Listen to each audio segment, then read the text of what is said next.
The 49ers just signed linebacker De'Vondre Campbell to a one-year deal.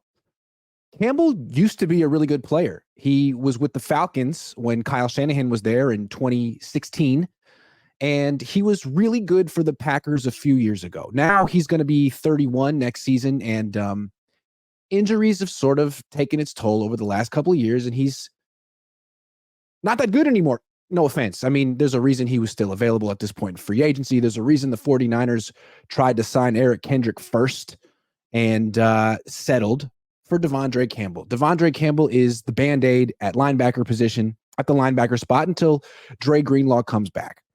And the fact that Eric Kendricks bounced, almost signed, and then went to the Cowboys maybe indicates that the Niners are hoping, expecting Greenlaw to come back sooner rather than later. And when he does, that's his spot. So not a ton depends on De'Vondre Campbell, but he could be starting week 1, week 5. We don't know. And he's better than Oren Burks, I guess. He's better than the other veteran linebackers the Niners had in reserve behind Dre Greenlaw and Fred Warner. But ideally, he doesn't start for anyone at this point in his career. Ideally, he comes off the bench.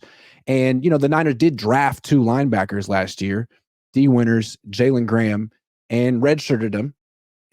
Ideally, one of those guys would take this spot next to Fred Warner and take the play away from De'Vondre Campbell, because you know what you're getting from De'Vondre Campbell. He's getting a little bit worse every year. He's a liability, but you don't know what you're going to get from those young guys. Can the 49ers still draft and develop players? I mean, they really haven't done a good job the last few years, and so they're having to scramble and get 31-year-old linebackers who haven't been good since they were 28. We'll see what happens.